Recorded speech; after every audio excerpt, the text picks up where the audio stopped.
Hello and welcome, Pauleh here, and I'm playing Star Wars Galaxies, and welcome back to my Empire in Flames series. Now, I'm currently on my crafter, Grimaldus, and first of all, I got some new threads for him. He's looking pretty spiffy now he's out of that dress. And we are here in Don's crafting house, because I am going to be mastering Architect. We are very close now, and I figured I'd just go ahead and log it down in this, journal log, whatever you want to call it, this series. Because hey, it's a nice milestone for myself. I've never messed with crafting. I think the best I've ever done would be the most crafting I've ever done was a quick stint on Artisan with, grinding kits where all the resources were already there, so it was easy for me to max out, and a very brief stint with crafting lightsabers for my Jedi back in Live, which again, there were kits for, so a lot of the crafting and such is very new to me, as is merchant and so on, but as you can see here, my merchant skills are slowly increasing. These are my vendors here, just these three. They've got nothing on them. They're purely there for XP. Having them out will generate me XP slowly over time. So I've got 3 of them, or as many as I can have out currently. If I look down here. Oh wait, snap. I can have 5 vendors. Well, there we go. I could get 2. Oh, I have 4 vendors down. I could get 1 more. So I should probably do that soon. But yeah, that's just going to generate me some experience, and yeah. Sweet. But back to Architect. We are close. So if you do plan on leveling Architect and you have access to a lot of resources, or you're just pretty rich and you can buy them, go ahead and get yourself a bunch of gemstone and low-grade ore. That's what I have here. Currently I'm using amorphous gemstone and carbonate ore, which is low-grade ore.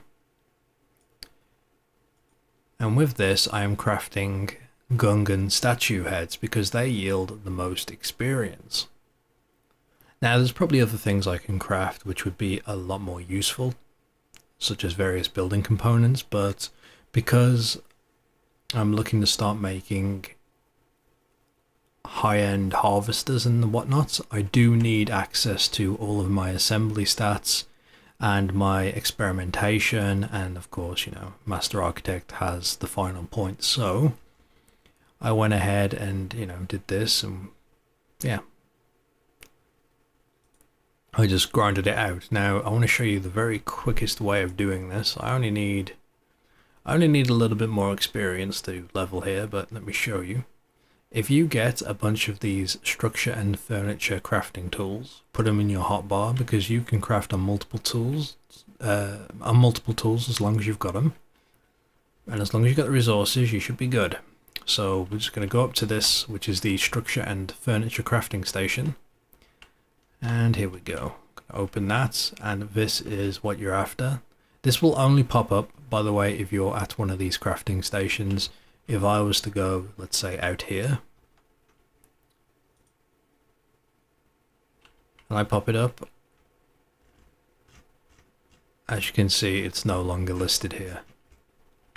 So we do have to be at the crafting station. That's how they work, but in order to use a crafting station, you do need a tool. So let's scroll down. Here we go. And you can see here requires 2,000 units of low-grade ore and 1,000 units of gemstone. Now I'm just going to quickly double-click these to drop them in there. We'll assemble it. Hit yes. Item assembly was a moderate success. Hit next. I don't want to make a schematic. This is if I wanted to create them. If I wanted to mass produce, I'd make a schematic that I could put in a factory, feed all the resources into the factory, and let it go ahead and crank out like 10 or 100 or 1,000 of them, whatever I was after. But we're just going to create a prototype item, And I've shown you some of the crafting menus before where you can, you know, name stuff and so on. But what we're going to look at here is the fact that there is an appearance tab. And if I click here, bosh, I can switch between various things you can make. Like this is an addition in Empire in Flames, I believe. And now we have the option to, you know, use different statue appearances, which is kind of nifty. So I'll probably be making some of these for the city at some point. Although I'm not too keen on some of them. I wish there was a few more statues, but for now, you know, they'll do. Anyway, it doesn't matter which one you pick. You just hit practice, hit yes. Now I'm going practice. Here's the thing with practice. You'll get bonus experience, but you won't get the item.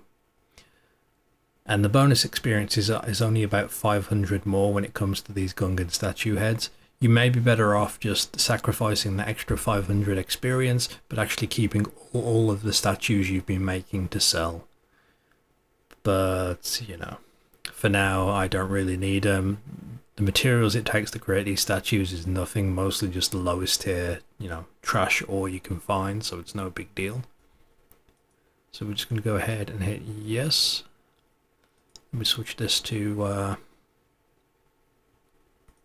there, so you can see we're still in the experience. Up here we've got a little timer on my toolkit, and I'm just going to go ahead and quickly load these up.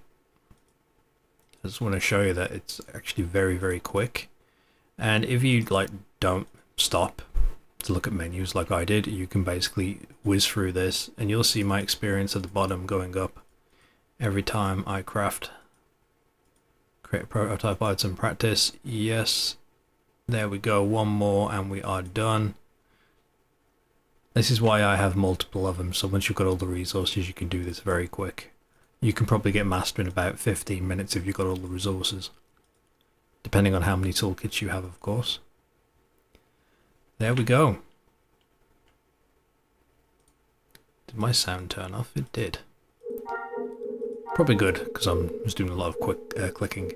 So, there we go. We have enough for Master Architect now, so yeah. If you want a Master Architect and you've got the resources, or you've got the capital to buy the resources, and you don't want to muck around too much, Gungan heads are the way to go. Just a little tip. But anyway, we're going to go over here. Now I could seek someone out for training, but I've got plenty of cash, so I want to learn Furniture Tech, 9,000 credits, and I want to learn Master Architect. There we go. My first proper crafting skill learnt. And I can now make more furniture and the guild halls. That is pretty sweet. Question is, which guild hall do I make now? We're going to need one for Valley of Ashes for the guild. What's it going to be? Just a quick look back here. Click on installations. I just want to see if these options are here now. Yeah, there we go. Guild halls are available. In fact,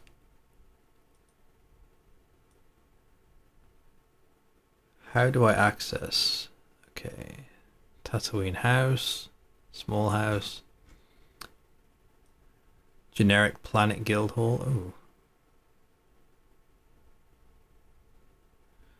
Don't know if that's graphical glitch, but medium Tatooine. Okay, so yeah, I'm guessing the different Tatooine style guild halls are going to be on that appearance menu, but it's going to take a bit. It is certainly going to take a bit, so we're going to have to save up for that. Similar, identical, righto. And I don't think it really matters when it comes to buildings in terms of what material you use. Like, none of this matters. The durability is always going to be the same, so the only thing it's going to matter for is when it comes to doing harvesters. So yeah, I'll be able to craft these, and yeah, I'm not sure why that doesn't work. I guess I'll probably just factory them at some point just to make sure they all fit. But yeah, Master Architect.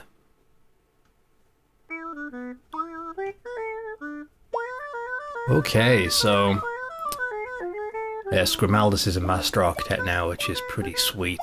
And I've been doing a little bit of work. Been making some fusion generators, basically to collect radioactive power. And that's going to be going towards powering heavy harvesters once I make them, although I'm just taking a little break from trying to craft those because I don't think my guilders appreciate the amount of resources I've gone through just trying to learn how to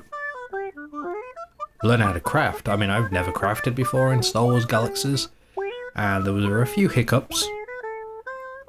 And a few lost resources and some tears, but it's all sorted now. So yeah.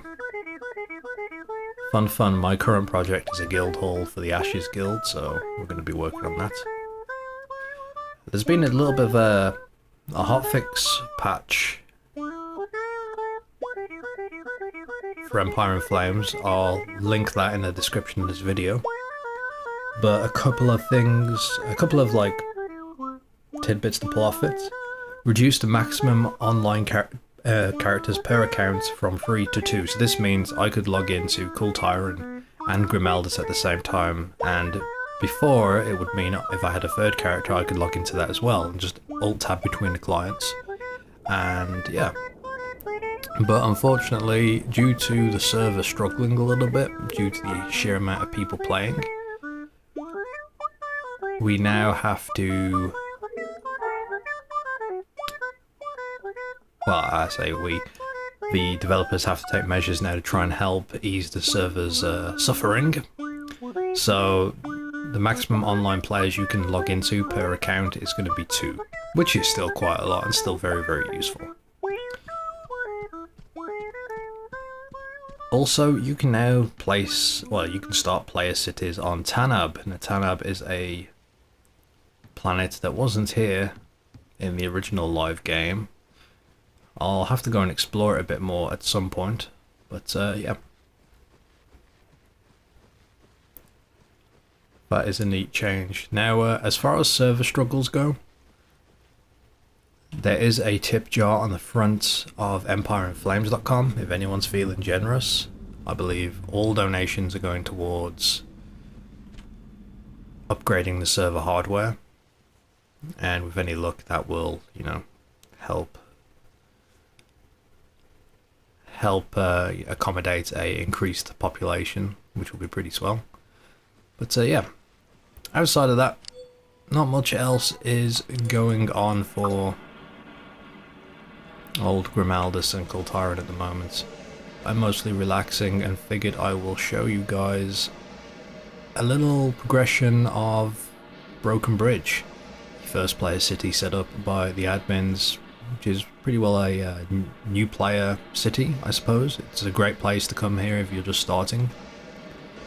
Oh, and before that, although a little pointless me saying this since it will start at the same time as the release of this video, but there will be a little roleplay get together, the grand opening of the Fallen Star Cantina over there, which will be at 4 PM Eastern Time, I believe, on the 11th of May, which is like right now if you're watching this video, so pause this video and go to that event.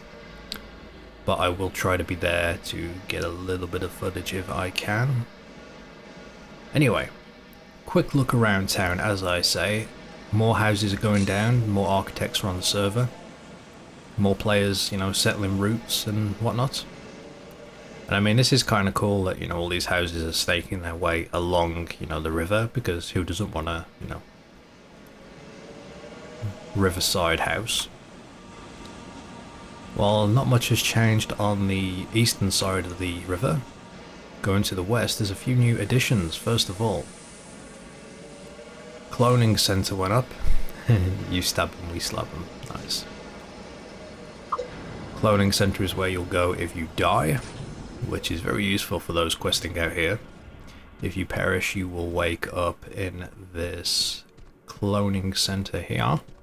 I don't know if there are any alternative cloning centers available. I know that there is, when I say available, I mean when crafting, during the crafting process.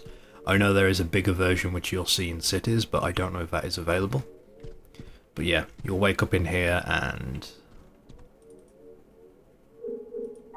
yeah, it's pretty useful. In fact, I probably should pay that just in case I die. And your insurance terminal here. Insure it all, go for a yes. So this is the new cloner. And just across from the new cloner, this went down last night, actually. This giant building that looks a bit like a temple is the new hospital. So there are about 3 different hospital appearance types you can pick from when you're making a hospital civic structure for a city. And this has to be placed by a doctor, I believe. Oh, it's got some vendors in here. But yeah, this place is massive. It's got 2 sides. Although one thing I'm unsure about when it comes to hospitals is what's the point of them these days? Because I believe you can tend people's wounds in a cantina, and you can also buff people, if I'm not mistaken, in a cantina. Unless I am wrong, then by all means please someone correct me. But it just means that if you can buff people in a cantina, what's the, you wouldn't need to be in a hospital. Personally, I wouldn't mind seeing that changed or balanced, just to give like every building some sort of use. Maybe like better buffs if you're inside a hospital compared to a cantina.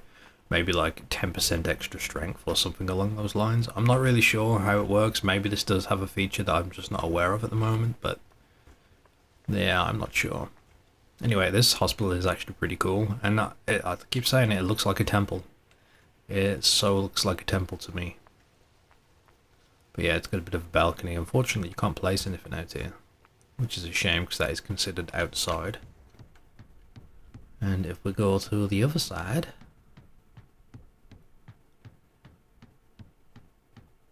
we have this back room, all blue and glowy and nice.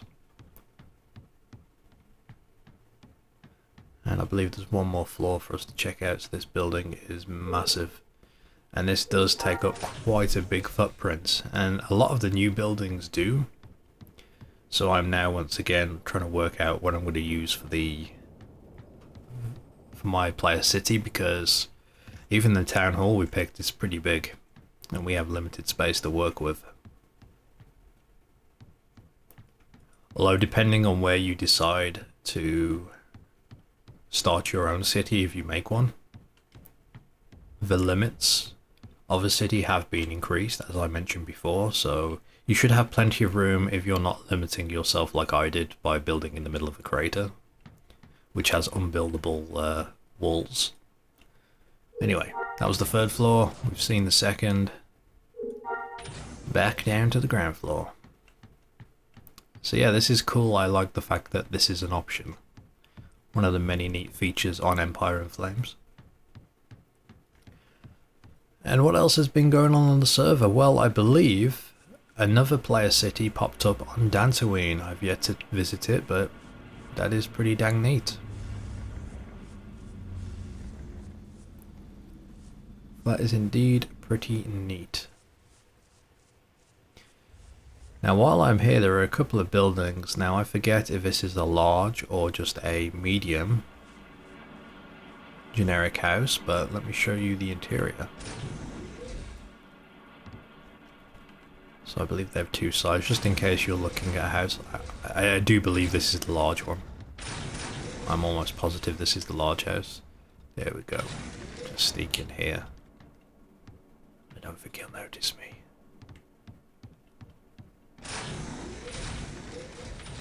So yeah, a lot of rooms. Personally, I'm more of a fan of the Tatooine houses, just because I am biased to all things Tatooine. But at the same time, they are a little bit bigger inside, with less corridors. Did I just run in a circle? No, I did not. I've already been here. But yeah, this is an excellent thing to show, is that in your house you can turn it into a store, and it's up to you how you decorate it. Now what this player has done is made this bar using a bunch of chests, and he's lined them up perfectly. Can't imagine how painful it was to line these up and rotate them just enough all the way along, but props to you, it's very, very nice. And then you've got the questionable looking salespeople behind. Oh my god, what's wrong with him? Whack on the light. Oh god, let's not whack on the light. It's a bit bright. I mean, he looks normalish. He looks normalish, although his beard is a different colour, like dyes his beard. This guy just looks kind of sick. And this guy is just... they like dyeing their eyebrows and moustaches different colours. I don't know. But yeah, you can build a shop inside your house. You can decorate it however you want. You can make it all unique. Those options are there for you to do. Anyway, let's look down the opposite side. So yes, there's more to this house.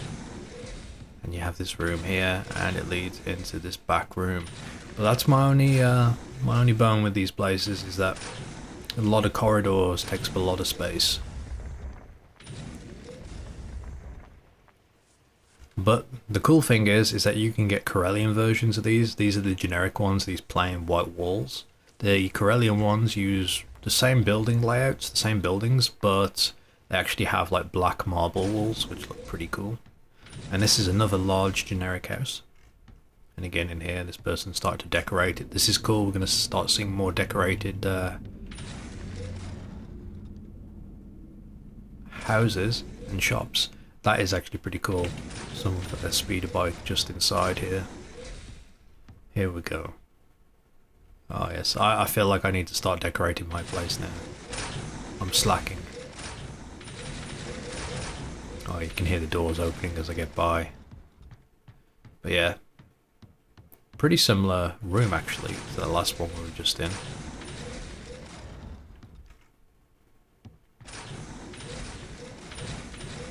But here we go. Just a quick gander around, just a quick look.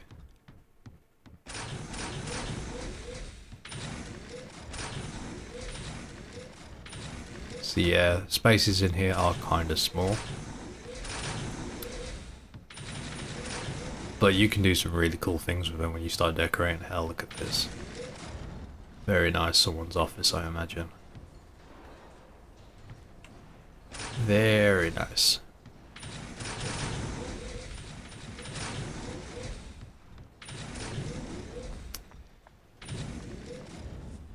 Okay, well, as I said, everything's progressing nicely. Crafters are working hard, they're working well. We've got armor slowly improving, weapons slowly improving. More architects are popping up, player cities are popping up. You know, the economy is getting established, people are out like harvesting, you know, fighting, starting to tackle harder creatures, harder missions, that type of thing. You know, it's all just progressing nicely, you know. It's just going just right. Anyway, that's the end of EIF Cribs. Thank you for watching. Until next time.